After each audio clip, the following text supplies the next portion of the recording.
चुनाव में, वो हैं एलजेपी के अध्यक्ष चिराग पासवान जी। इस वक्त हमारे साथ जुड़ रहे हैं। चिराग, आपका स्वागत है इंडिया टीवी पर। नतीजों को लेकर आपसे खूब चर्चा हुई है। मैं तो आपसे सबसे पहले ये पूछना चाहता हूं कि इस चुनाव में एलजेपी ने हासिल क्या किया? जी, हम लोगों ने एक बड़ा जनादेश हासिल किया। हम लोगों का पार्टी का संगठन ज़मीनी स्तर तक, बिहार के हर एक ज़िले, हर एक विधानसभा तक पहुंचा। हम लोग का मत प्रतिशत पहले से बहुत ज़्यादा बढ़ा। पार्टी का कैडर हम लोग के हर विधानसभा में खड़ा हुआ। तो पार्टी के जिस विस्तार की चर्चा हम लोग एक लंबे समय से कर रहे थे, पापा भी हमेशा चाहते थे कि पार्टी का विस्तार हो, क्योंकि हम लोग की पार्टी को हमेशा कहा जाता था कि भैया पुश लघु पार्टी है, मुश्किल से 3-4% की पार्टी है। आज मेरा जनाधार 6% तक गया है। मेरे जितने प्रत्याशी आप देख लीजिए। हाँ, अगर आप इलेक्टोरल पॉलिटिक्स की बात करें तो उसमें सीटें जीतना भी एक मायने रखता है। उसमें जरूर हम लोग थोड़ा सा पीछे रह गए। एक सीट मात्र हम लोग जीत पाए, बट हमारे पास होने के लिए क्या था सौरभ जी? ईमानदारी से 2 हम लोग के विधायक थे। और जिस तरीके से पार्टी आज की तारीख में अकेले एकमात्र पार्टी पूरे बिहार के चुनाव में, लोक जनशक्ति party, Chirag Paswan Bihar first, Bihari first के नाम पर हम लोग अकेले रणभूमि पे उतरे। और कुछ लोग थे जो हम लोग को कहते थे कि अरे इनकी हैसियत क्या है, क्या करेंगे, अकेले लड़ेंगे तो पता चल जाएगा। तो जो लोग बोलते थे कि चिराग पासवान अकेले लड़ेंगे तो पता चल जाएगा, जमानत तक नहीं बचा पाएंगे, आज उनके खुद के क्या हालात हो गए उनको पता है। ये बात आंकड़ों में छुपी नहीं है कि कितनी सीटों पर किसने किसको कितना नुकसान पहुंचाया है। और जहां तक रही बात लोक जनशक्ति पार्टी की, आज जो एक नया स्वरूप लोक जनशक्ति पार्टी का तैयार हुआ है, एक नया बड़ा जनाधार जो पार्टी का तैयार हुआ है, इसका लाभ हम लोग को 2025 में यकीनन मिलेगा। अब चिराग साहब, कोई भी पार्टी चुनाव में जाती है, जैसे जंग का मैदान होता है, ये बताया जाता है कि फौज के सामने एक टारगेट दिया जाता है, एक लक्ष्य होता है कि हम ये हमारा ऑब्जेक्टिव है। आपका ऑब्जेक्टिव, आपने बड़ा क्लियरली ये कहा शुरुआत से कि मैं नीतीश कुमार को मुख्यमंत्री नहीं बनने दूंगा, मैं नीतीश कुमार को अगले मुख्यमंत्री के तौर पर नहीं चाहता। आपका वो ऑब्जेक्टिव तो डिफीट हो गया। आपका ऑब्जेक्टिव था कि यहां पर एनडीए की सरकार बने, लेकिन आप ये देखें कि वो भी आपकी वजह से खतरे में पड़ते पड़ते बचा। अगर 2-4 सीट इधर उधर हो जाती तो आप जो कह रहे थे कि मैं बीजेपी का मुख्यमंत्री बनना चाहता हूं, वो भी नहीं हो पाता। एनडीए का तो छोड़ दीजिए। तो आपको नहीं लगता कि आपने बहुत रिस्की खेल खेला? देखिए, नहीं भाई, रिस्की खेल नहीं खेला। आप मुझे बताइए ना सौरभ भाई, मैं क्या करता, या मैं अपने सिद्धांतों के साथ समझौता कर लेता? मैं पिछले 1.5 साल से जिस मुख्यमंत्री के खिलाफ मैं निरंतर बिहार फर्स्ट, बिहारी फर्स्ट यात्रा में मैं अपने बोलता रहा, इनके सुशासन को लेकर हो, इनके भ्रष्टाचार को लेकर हो, इनके द्वारा बिहार को जिस तरीके से इन्होंने बदनाम किया, बिहारी शब्द को गाली बनवाने का काम किया, बिहार को बदहाली की कगार पर लाकर खड़ा कर दिया। और मैं नहीं मानता भैया कि आप बिहार में आप नली गली बनवाने से आप विकास कर सकते हैं। आपके विकास के मापदंड अलग होने चाहिए। तो जिस व्यक्ति पे मुझे विश्वास ही नहीं है तो मैं क्या करता? अंत में नतमस्तक होकर मैं 10-15 सीटों पर इनके साथ समझौता कर लेता। उस वक्त आप ही बोलते हैं कि आपने अपने सिद्धांतों के साथ, आइडियोलॉजी के साथ आपने समझौता कर लिया। चिराग पासवान में कम से कम इतनी हिम्मत तो है, इतना तो दम है मेरे अंदर कि मैंने अकेले रणभूमि में उतरने का मैंने फैसला लिया और अकेला उतरा। और उसमें मैंने खोया क्या? इलेक्टोरल पॉलिटिक्स में अगर आप सीटों को अगर आप छोड़ दें, मत प्रतिशत मेरा बढ़ा, प्रत्याशियों का मेरा प्रदर्शन अच्छा रहा। कहां पर आपको लगा कि मेरे प्रत्याशी ने कोई कमजोर लड़ाई लड़ी? तो अगर मुझे से बिहार पे राज करना होता, अगर मेरी लड़ाई बिहार पे राज करने की होती, तो सौरभ भाई मैं ईमानदारी से जिस गठबंधन में था, आप भी मानेंगे और सब लोग बोल रहे हैं, सुशील मोदी जी ने बोला, देवेंद्र फडणवीस जी ने बोला कि चिराग हमारे साथ रहते तो हम लोग का प्रदर्शन और बहुत बेहतर रहता। तो मैं जिस गठबंधन में था, अगर मैं उसमें रहता तो मैं ईमानदारी से जितनी सीटें लड़ता उतनी शायद मैं जीत भी जाता। संघर्ष का रास्ता मैंने खुद चुना। ये मेरी चॉइस थी कि मैं इस राह पे चलूं, क्योंकि मेरी लड़ाई बिहार पे नाश करने की, बिहार पे राज करने की मेरी लड़ाई नहीं थी। संघर्ष के रास्ते पे चलते हुए अगर मेरा जनाधार बढ़ा है, मुझे बिहार के लगभग 25 लाख लोगों का समर्थन मुझे मिला है, 55-60 लाख तो जो वोट पा रहे हैं वो लोग सरकार बनाने की बात कर रहे हैं, मुख्यमंत्री बनने की बात कर रहे हैं। वहीं अगर अकेले एक झंडा एक संविधान, लोक जनशक्ति पार्टी का झंडा, बिहार फर्स्ट, बिहारी फर्स्ट की नियत नीति के साथ हम लोग मैदान में उतरे, तो मेरे पास तो पाने के लिए ही सब कुछ था। खोया क्या मैंने इसमें? मैं बताता हूं आपको, आपके विरोधी ये कह रहे हैं कि आपने विश्वास खोया, आपने एनडीए का विश्वास खोया, आपने एक ऐसी सरकार, एक ऐसी चलती सरकार जिसका आप हिस्सा भी रहे, केंद्र में आप उसका हिस्सा रहे, वहां पर उन पुराने साथियों का भरोसा आपने खोया और तोड़ा वो भरोसा आपने। ये पॉलिटिक्स ऑफ कन्वीनियंस है सौरभ भाई, इसमें आप उलझे नहीं, क्योंकि बिहार की जनता अब इस बात को समझती है। आप जानते हैं कि बिहार के लोग पॉलिटिकली बड़े जागरूक होते हैं। कौन बोल रहे हैं कि भैया मैंने धोखा दिया? नीतीश कुमार जी, जिन्होंने जनादेश का अपमान किया 2015 में, जिस तरीके से लालू जी के साथ मिलकर इन्होंने सरकार बनाई, आज उन्हीं के खिलाफ ये मत मांग रहे थे ना। जंगल राज की बात कर रहे थे तो क्यों 2015 में चले गए थे? जिस प्रधानमंत्री के सामने खुद प्रधानमंत्री का चेहरा बनते ये नहीं थक रहे थे, 2013-2014 की मैं बात कर रहा हूं, आज उन्हीं प्रधानमंत्री के आशीर्वाद से ये फिर से मुख्यमंत्री बनने जा रहे हैं। तो ये लोग बात करेंगे कि मैं विश्वास खो रहा हूं। और ये गठबंधन धर्म की परंपरा रही है भाई। हम लोग पता नहीं मुख्यमंत्री कौन सी दुनिया में रहते हैं। ये खुद जब आज के हमारे प्रधानमंत्री गुजरात के मुख्यमंत्री थे तब ये नहीं जाते थे गुजरात में चुनाव लड़ने। क्या इन्होंने झारखंड का चुनाव भारतीय जनता पार्टी के सामने नहीं लड़ा? भाई हर गठबंधन धर्म दल ऐसे चुनाव लड़ता है। हम लोगों ने खुद भाजपा लोजपा ने एक दूसरे के सामने मणिपुर में हम लोगों ने चुनाव लड़ा और बाद में मिलके हम लोगों ने सरकार बनाई। और कौन सा मैंने किसी का विश्वास खोया? मैं निरंतर शुरू से मैं प्रधानमंत्री जी के साथ था, हूं और रहूंगा। पूरे चुनाव में मैं प्रधानमंत्री जी के बारे में अगर मैंने कुछ कहा हो या उनके खिलाफ मैं गया हूं। और ये मुख्यमंत्री जो इस बात की बात कर रहे हैं, ये बताए ना कि भाई कौन से विषय पर आप प्रधानमंत्री जी के साथ रहे हैं। अभी धारा 370 की बात जिस मन से प्रधानमंत्री कर रहे थे, क्या आप उसका समर्थन करते हैं? योगी आदित्यनाथ जी आकर यहाँ पर घुसपैठियों की बात करके गए। इन्होंने सीए एनआरसी के खिलाफ विधानसभा में इन्होंने प्रस्ताव तक पारित करने की बात की। तो आप लोग के तो विचार ही नहीं मिलते आपस में एक दूसरे के साथ, बस सिर्फ सत्ता की कुर्सी बनी रहे, उसके लिए आपने समझौता 2015 में लालू जी के साथ किया। और आज भी वैचारिक निरंतर मतभेद होने के बाद, भाई ट्रिपल तलाक पे लोक जनशक्ति पार्टी ने प्रधानमंत्री का साथ दिया, धारा 370 पर हमने प्रधानमंत्री का साथ दिया, सीए एनआरसी पर मैंने खुद सदन में खड़े होकर इसके पक्ष में मैंने अपनी बातों को रखा, 370 पर मैंने अपनी बातों को मैंने अपनी पार्टी की तरफ से सदन में रखा। आप बताएं ना कि आपने क्या किया?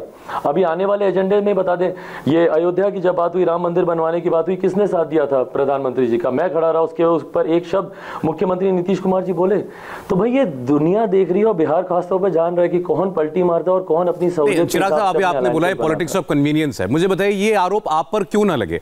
आपका एक घोषित ध्येय था कि मैं नीतीश कुमार को मुख्यमंत्री नहीं बनने दूंगा। भारतीय जनता पार्टी में प्रधानमंत्री से लेकर राष्ट्रीय अध्यक्ष से लेकर सबने कह दिया कि जिसको जितनी सीटें आए मुख्यमंत्री नीतीश कुमार ही बनेंगे, और वो मुख्यमंत्री बन गए। लेकिन आपका सारा कैंपेन सिर्फ नीतीश कुमार के खिलाफ चलता रहा। आप इस पूरे प्रकरण में बीजेपी के खिलाफ क्यों नहीं बोले? आपने क्यों नहीं कहा कि भाई नहीं, आदमी ठीक नहीं है, बीजेपी इनको मुख्यमंत्री नहीं बनाना चाहिए? भाई मैं क्यों बोलूं? वो अपना गठबंधन धर्म निभा रहे हैं। कैसी बात कर रहे हैं सौरभ भाई आप? वो अपना गठबंधन धर्म निभा रहे हैं। उन्होंने जिसके प्रति उन्होंने अपना समर्पण दिखाया, भाई वो उनका समर्पण है, मेरा नहीं है। मेरा मेरे प्रधानमंत्री के प्रति मेरा समर्पण है, मेरा नीतीश कुमार जी के प्रति नहीं है। उनका है समर्पण। वो मानते हैं कि भैया नीतीश कुमार जी के रहते हुए विकास हो सकता है या विकास हुआ। मैं नहीं मानता। मैं मानता हूं कि नीतीश कुमार जी ने भ्रष्टाचार किया। मैं मानता हूं कि इनके रहते हुए बिहार का विकास नहीं हो सकता। ये मेरी सोच है और ये मेरी पार्टी की सोच है। मुझे इतनी स्वतंत्रता तो आप देंगे ना सौरभ भाई कि मैं अपनी पार्टी की सोच को मैं उसके आधार पर मैं अपनी रणनीति तैयार कर सकूं। हाँ, मैं गलत तब होता जब मैं प्रधानमंत्री की भी खिलाफत करता, केंद्र में भी बना रहता, यहां पर उनके विरोध में रहता। भाई मैंने तो स्पष्ट किया, मेरे पास तो ये दो बार ऐसा मौका मिला ना भाई। मेरे पास तो 2014 में भी ये मौका था कि या तो मैं प्रधानमंत्री जी को चुनता या नीतीश कुमार जी को चुनता।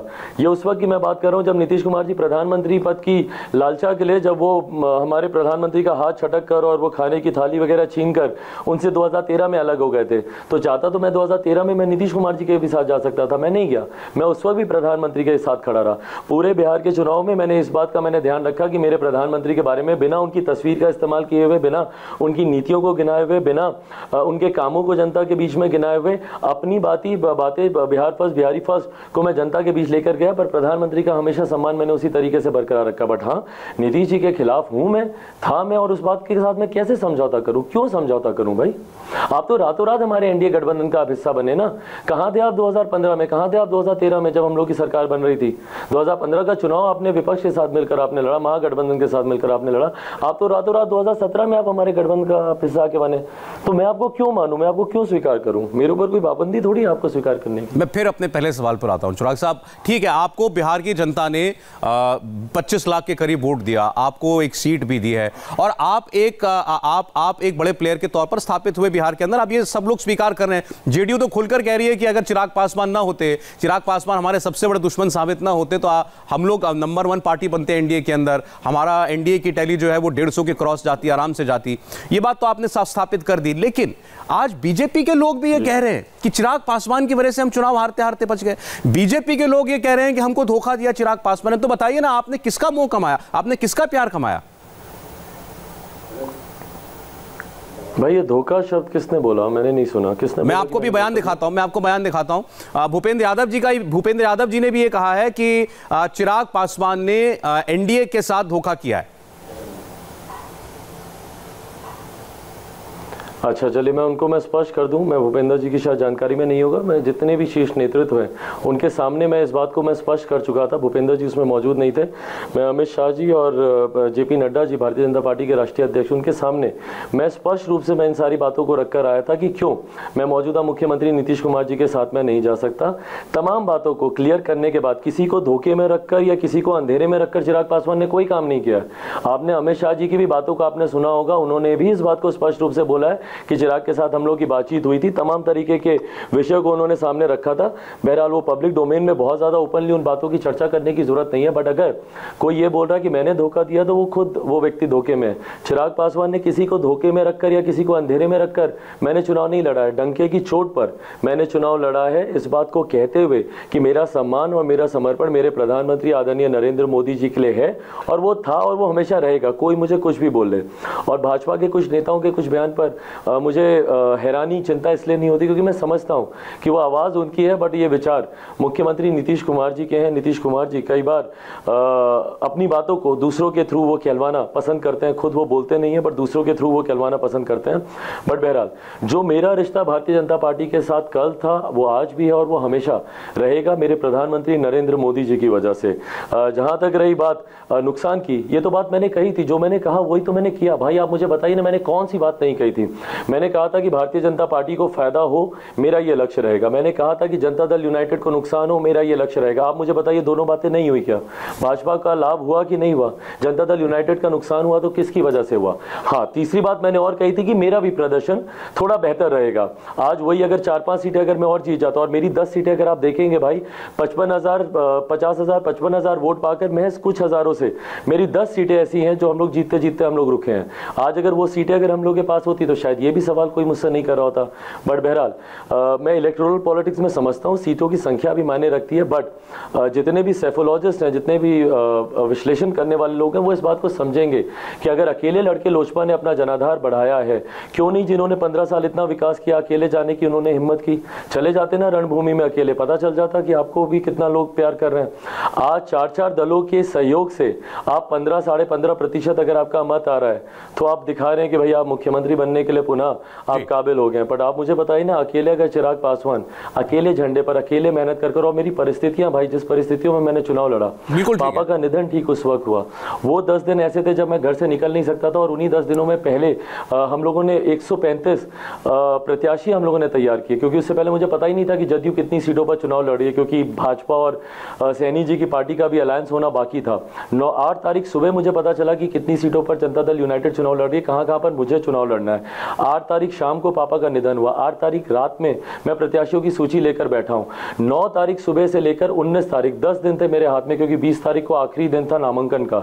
10 दिन में मैंने 131 योद्धा मैंने उतारे रणभूमि में, मजबूती से चुनाव मैंने लड़ा, जनाधार मैंने अपना बढ़ाया।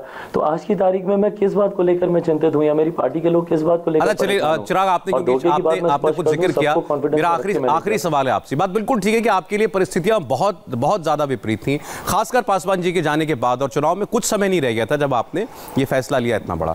इस चुनाव की सबसे बड़ी कॉन्स्पिरेसी थ्योरी के बारे में आपसे पूछना चाहता हूं। अब चुनाव खत्म हो गया, नतीजे सबके सामने, छुपाने के लिए कुछ है नहीं। ये कहा गया कि जो आपका लक्ष्य था वही बीजेपी का लक्ष्य था, आपके पीछे दरअसल बीजेपी ही खड़ी थी, बीजेपी ने ही आपको प्रॉप अप किया, आपको मदद की, आपको यहां तक कैंडिडेट भी दिए, और इसका मतलब यह था कि नीतीश कुमार को किसी तरह डाउन किया जाए, उनकी संख्या कम हो, और बाद में चुनाव के बाद उनको उनका कद छोटा करके उनकी जगह दिखाई जा सके।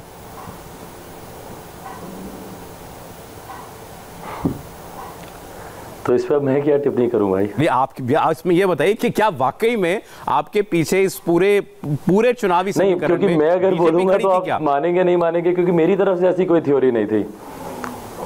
मेरी तरफ से ऐसी कोई कॉन्स्पिरेसी थ्योरी नहीं थी, और मेरी तो समझ में नहीं आता कि इतनी बार बोलने के बाद भी विश्वास क्यों नहीं होता था हमारे मुख्यमंत्री नीतीश कुमार जी को।